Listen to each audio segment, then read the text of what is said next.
It's time to take a ride on the Steelers Afternoon Drive with our co-hosts, Alan Saunders and Zachary Smith.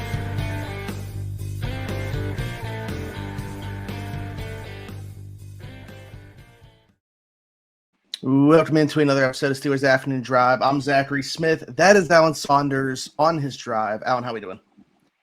Doing good, Smitty.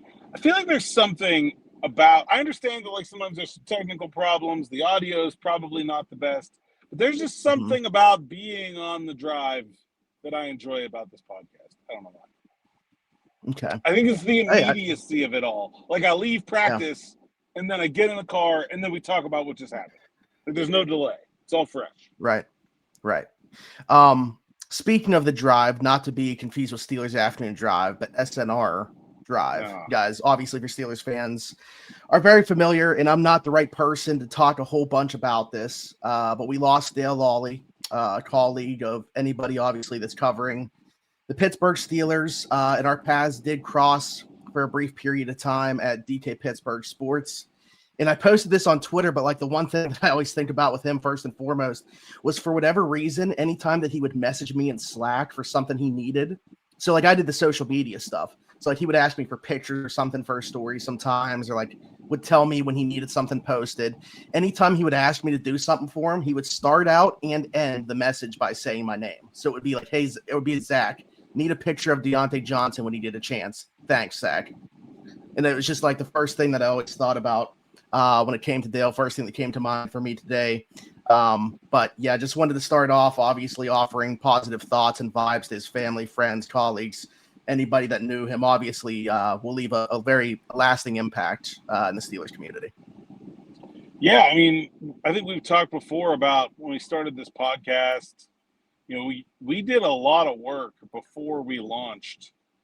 To get the intro that we love so much, the graphics, all that stuff. We really wanted to start with a real professional presentation.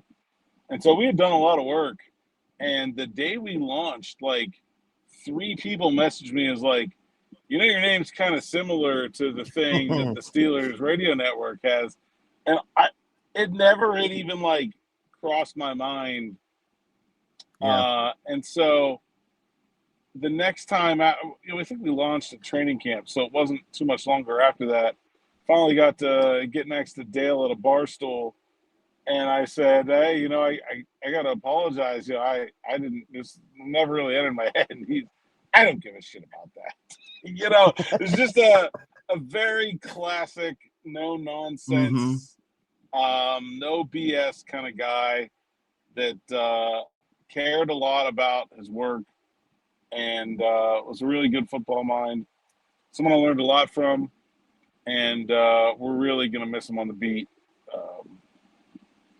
He's a special guy, a different guy, one of a kind, and you don't replace people like Dale Lolley.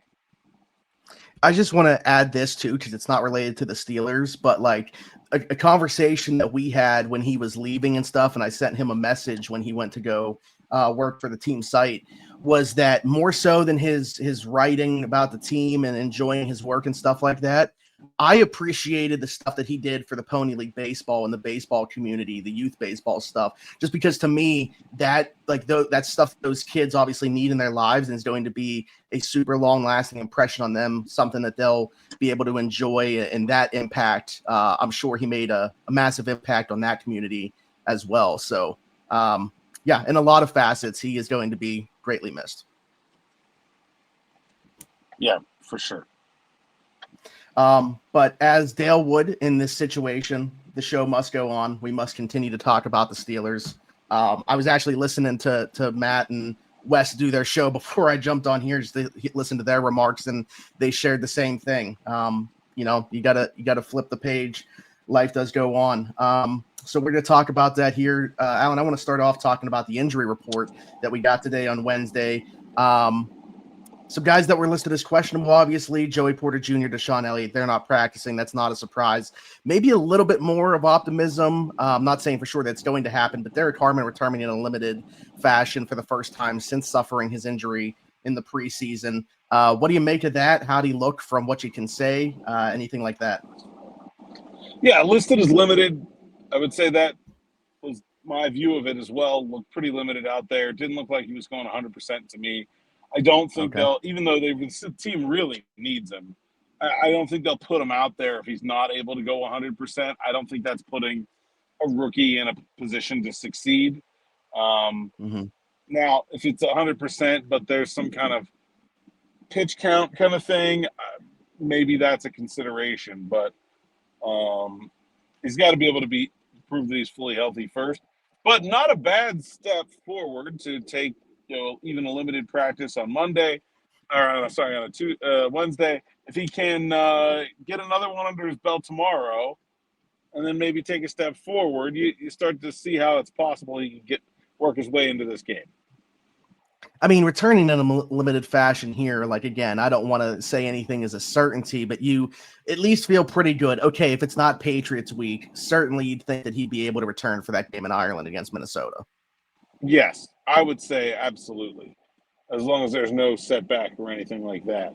And today was a padded practice too, so that I think makes limited today a little more palatable than if it had not been with pads. If it was limited full tomorrow, then you start to think, oh, maybe there's a chance. Yeah. I probably haven't asked this in terms of just like in the practice setting since going back to training camp, where it was like every day I was looking for updates if anything was like notable that happened. So we obviously are going to talk about some stuff that came out of guys that you talked to and everything like that. But did anything like catch your eye practice wise, whether it be Derrick Harmon, the way that he looked, or anything else? Like, you notice any changes? Maybe is there something that they're super fixated on because of the way things have gone through 2 weeks or anything like that? I don't think anything I can talk about. That's the problem with in-season practices. Yep. I get it. Yeah. I really wanted to go get a look at Ju'Whaun Bentley. That was really my goal for today. We can certainly talk about him. That was the kind of number one thing I wanted to do. And then I saw Harmon was practicing and spent some time watching him. That's kind of all I can really talk about. There was a funny moment when Ben Skoranek sent a pad flying into a cameraman's face, and player development coach Daryl Young had to make a last-minute save. I thought he hit him, actually. It would have been a funnier story if he had, but credit DY for the for helping the cameraman out there. DY is one of those guys, that's just like always like in the right place at the right time for something. Like at post game on Sunday, like I'm down on the field, and every time that I turned, I just saw him. Like I'm like, this dude just is everywhere. So it just seems like he's that type of guy. Yeah, classic glue guy. DY. Everybody needs him around.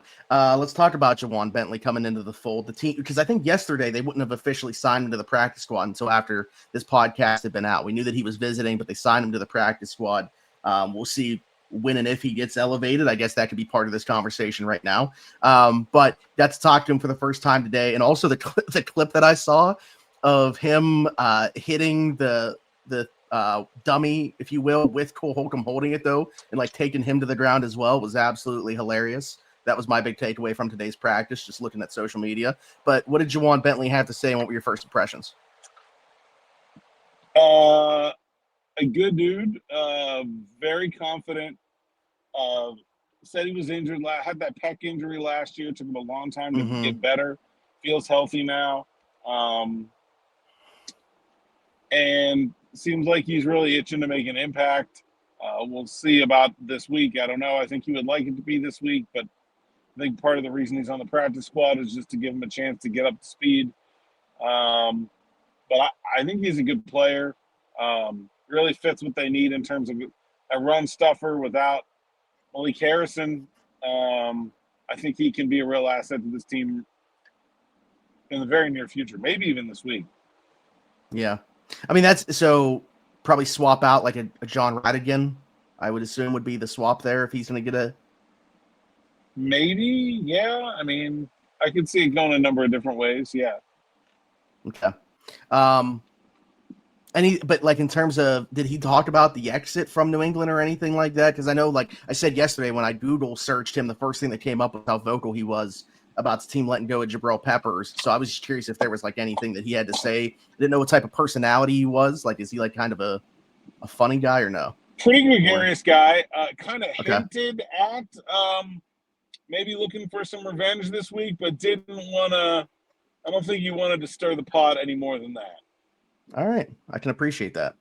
You know, we talked about that. Someone asked him, like, so when's the day that you go over to the offense and give him the whole playbook? And he was like, yeah, we'll have to get in there and talk a little bit. You know, like talked to him a little bit off the side after the interview about our mutual friend, Landon Roberts, who he will sort of be spiritually replacing in Pittsburgh, and said that he's kept up with E-Rob, and that's one of his guys, obviously former teammates. And, yeah, man. Is he just going to – E-Rob is just going to come up, I think, like every day now, I think, on here. What is that, like at least 2 of the 3 days this week, if not all 3 already that he has. So, but anyway – someone that is still waiting for their revenge game to happen later in the season. Actually, he's going to get a couple cracks at him. Is Juan Thornhill. Got to talk to him about the defense. Curious as to what he had to say about just the entire picture, or if he has hope things are going to get better. I would hope so, but what did he have to say? Yeah, I had a really good conversation with Juan about the pass defense. Basically said he said they changed some things from week 1 to week 2, and they didn't communicate it well enough. Like they did not make they tried to make changes and they didn't make them. Like they didn't get the changes called in like they wanted to and needed to. And he said, you know, part of that is you got all 5 guys new to each other. You got 2 guys who are a big part of team development, and Joey Porter Jr. and DeShon Eliott not out there. And then you're in a home environment where it's very loud for the defense for the first time. And he said, like, if you see the touchdown that Jalen Ramsey gave up, he's like, or maybe it was, I think it was Ramsey. That was supposed to be a different call. Like, they just didn't get it communicated all the way around the secondary. So that, like, some people are saying they got beat by the same play. It actually wasn't the same play, but it's a similar looking play from week 1. And they came up with a different plan, and the different plan would have worked, but they didn't get it communicated right. They just had one guy not on the same page. And then the touchdown run at the end of the game, Thornhill and Peyton Wilson had a hard time understanding each other. And Thornhill was yelling at Wilson to make sure that they were doing the same thing. And Wilson looked back to him just as the ball got snapped, and then is laid off the ball. And then, talking to Thornhill, it's like, we're not doing a lot that's real complicated right now because we're not communicating at 100% on easy stuff. It's like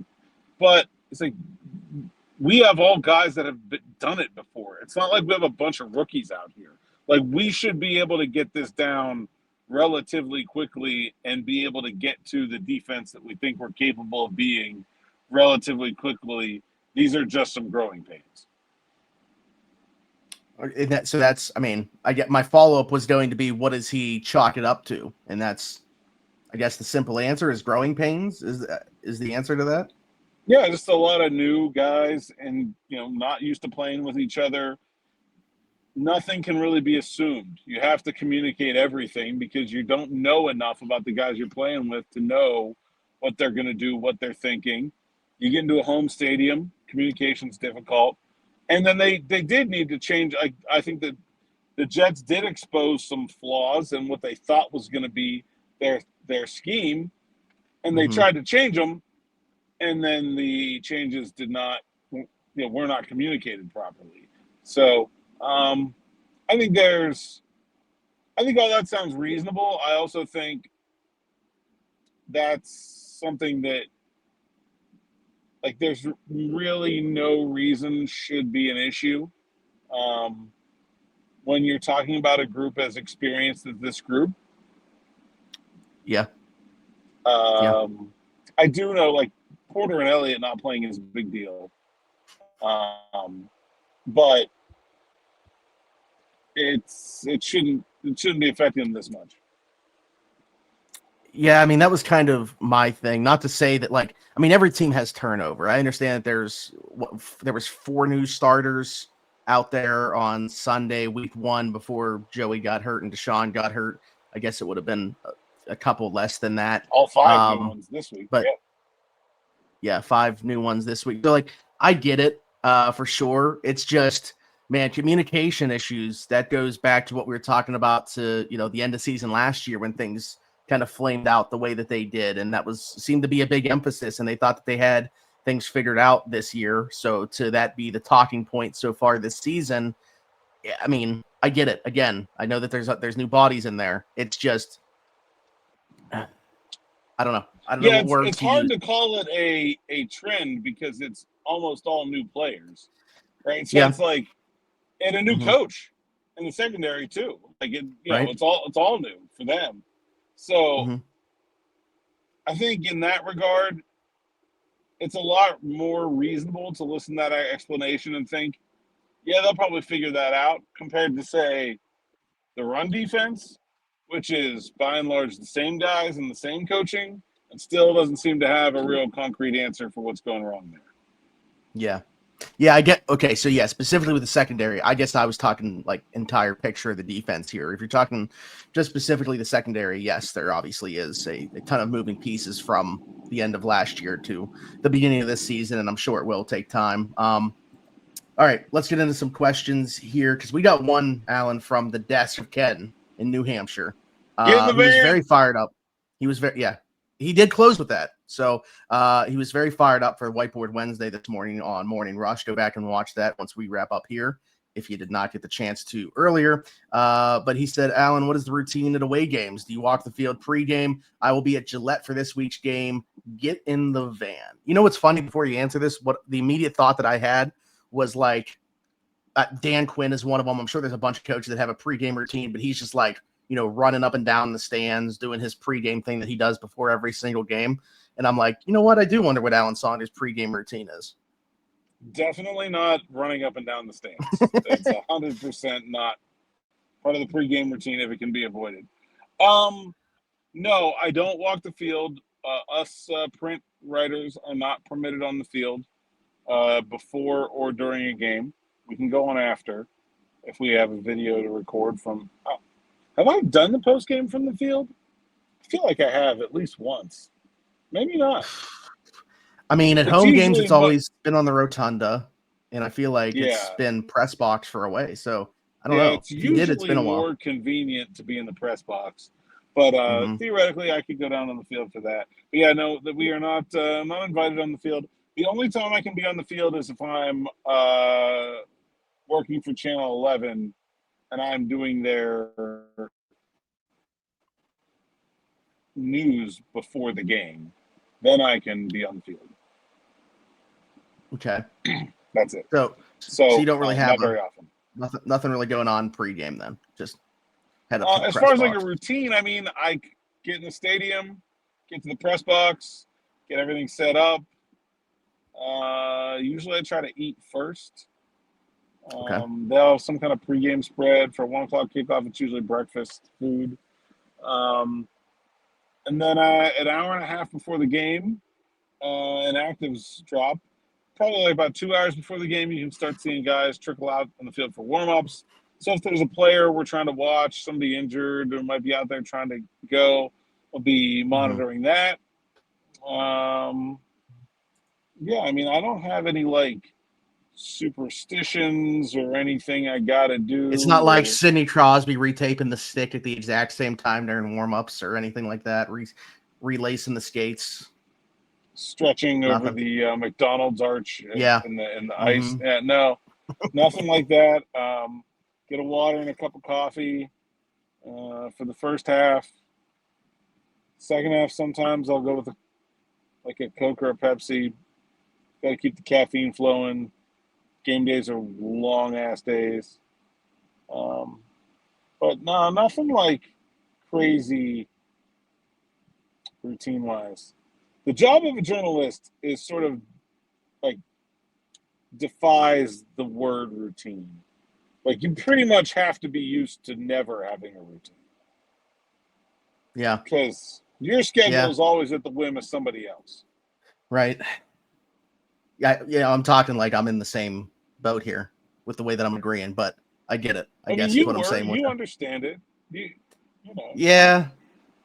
Yeah, from a social media perspective, I guess I kind of had to always have my phone on me in case I had to do something. But, man, yeah, certainly glad to not be in that world anymore. I'll tell you that. Anyways, let's. All right, I appreciate it. Let's get to another question here. Appreciate it, Ken. Desert Cactus said, I had a thought. Very curious on your take. Looking across the last 5 years, what do all the elite defenses across the NFL have in common?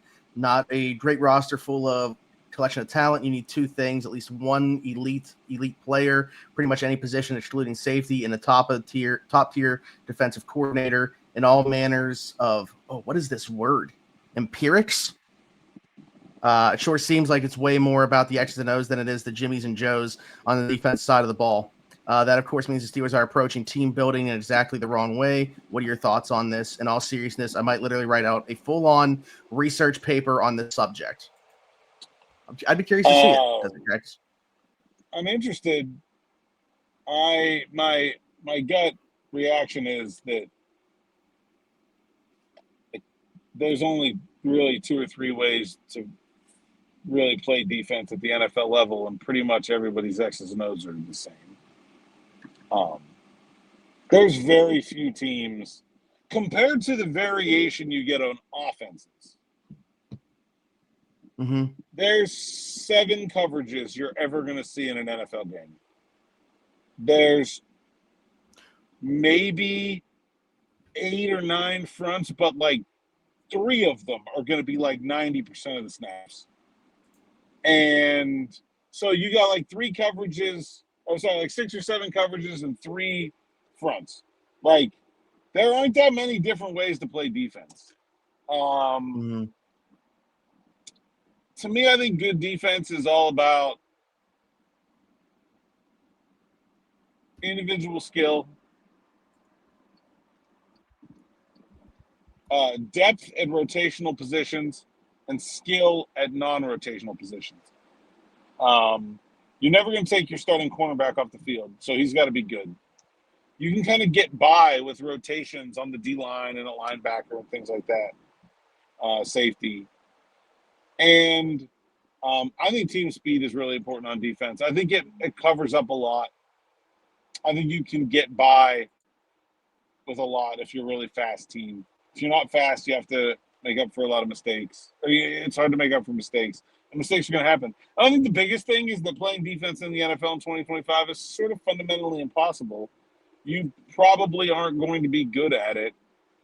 And I think there are interesting questions about what the right way to be bad at it is.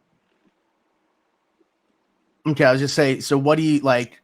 All the talk right now, obviously, we spent so much time talking about Mike McDonald because that was the defense that we just played, and I think that he's one of the best right now defensive minds. Jesse Minter with what he's done with the Chargers, and a lot of people talk about him being a hot head coaching candidate next cycle. And, I mean, he had Geno Smith in a blender on Monday night for anybody that stayed up late enough to watch that game. So what has made, like, the good defenses right now so successful?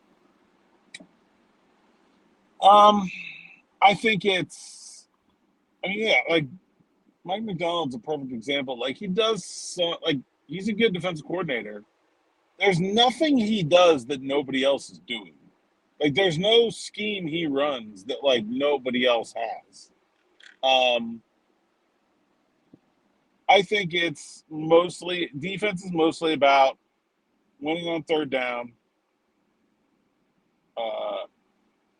getting field goals instead of giving up touchdowns, and how many takeaways you can create. I think the game is so tilted toward offense that really, like, the number one job of the defense is to get the ball back to your offense as fast as possible. Mm-hmm. The second job is to prevent scoring. Yards don't matter. Except that they prevent number one. But, like, you give up a 9-play drive. This is a perfect example.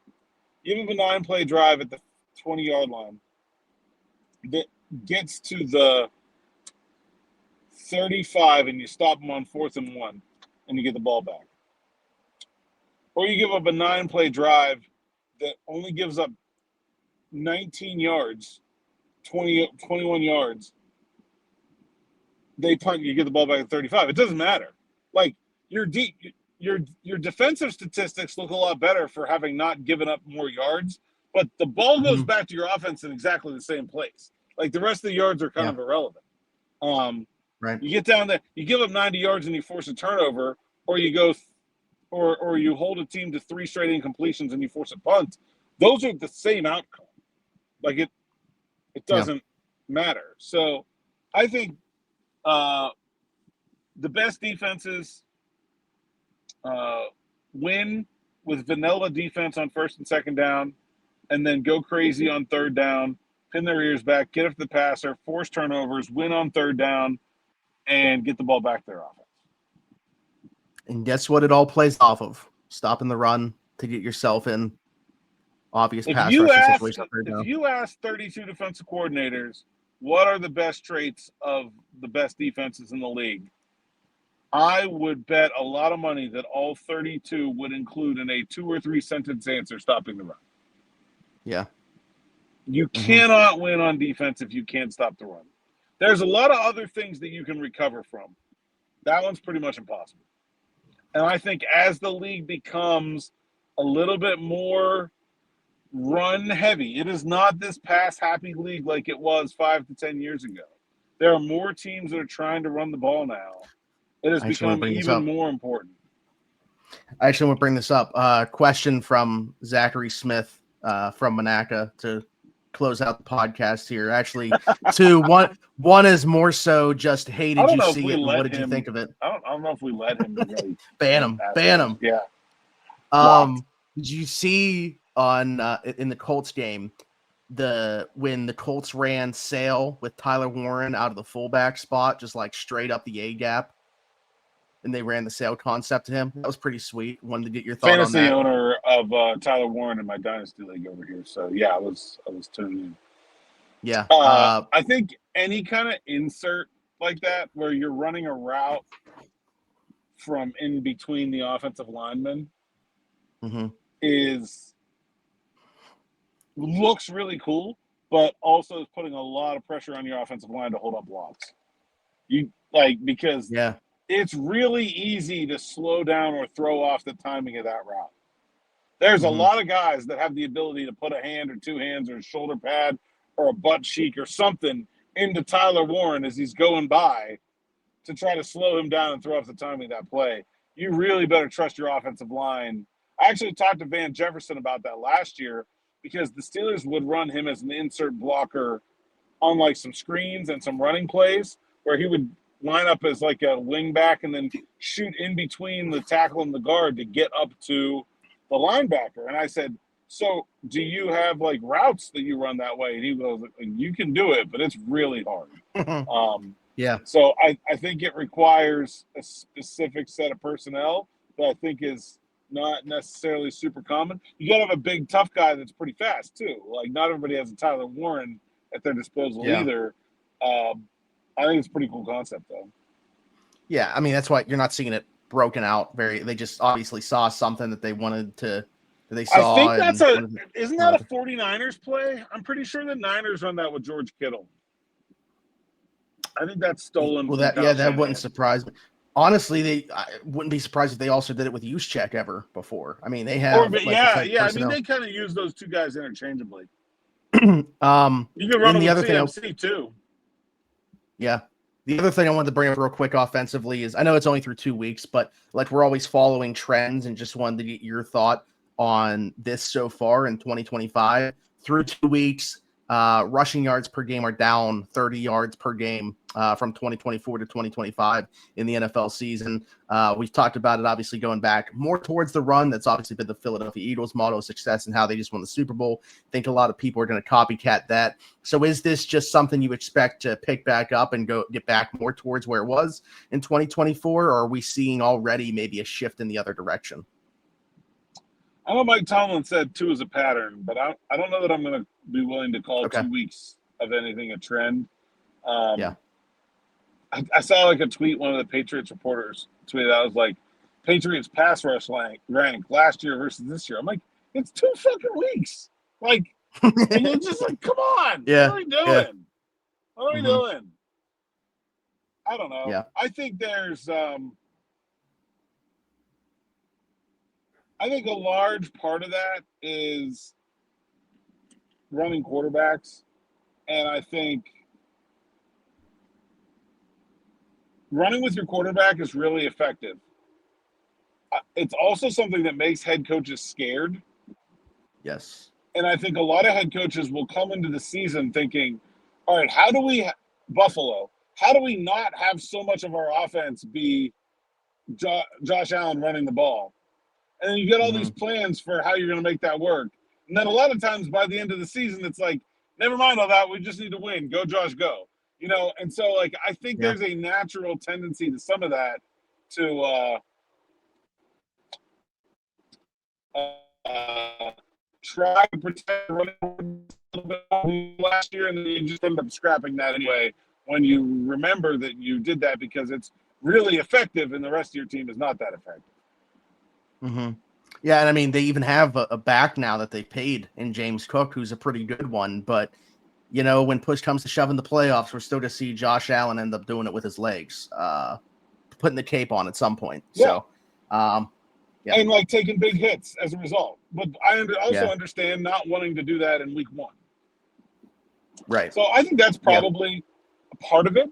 But we'll see. We'll see how the trends go. Mm-hmm. I'm always down for the defense punching back. I root for that all the time. Yeah. Because they're the underdog in this league, and I want to see Absolutely. that. But I don't know that I'm willing to call this a win for them yet. Yeah.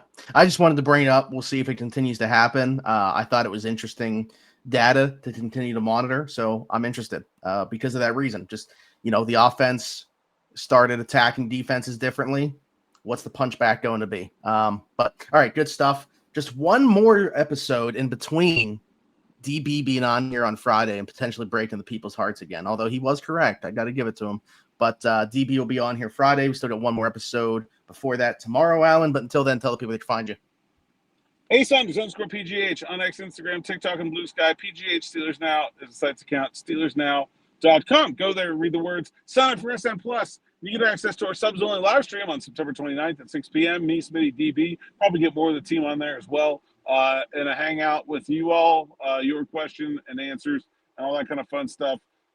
Also, anyone can subscribe, hit that bell for notifications here on the YouTube channel, where tonight at 8 p.m., Zachary Smith will be live with Joe Morrison on Steelers Night Shift. Excited for that. Maybe tuning in. Smitty, how many subscribers we got? We are at 16,700 and Dree Archer. That's a tough one. Mm-hmm. Actually, another receiver's come to mind, other than the current Scotty Miller, but James Washington. Yep. Yeah, that's the other one I was thinking about. Yeah, that's one that doesn't have a lot of, some connotations there with the 13 and all. Not a lot of people willing to buck that trend, I guess. Mm-hmm. Not Dan Marino. Is there a quarterback? I can't think of one. I don't know. Let me see. This is gonna bother me if I don't look it up. I don't like looking things up to give answers, but I can't think of one. Here's a punter, Jeremy Kapanos. Penn State guy. Miles Boykin, Jacoby Jones. Yeah. Steve Bono. A white wide receiver from like the early 2000s or late 90s.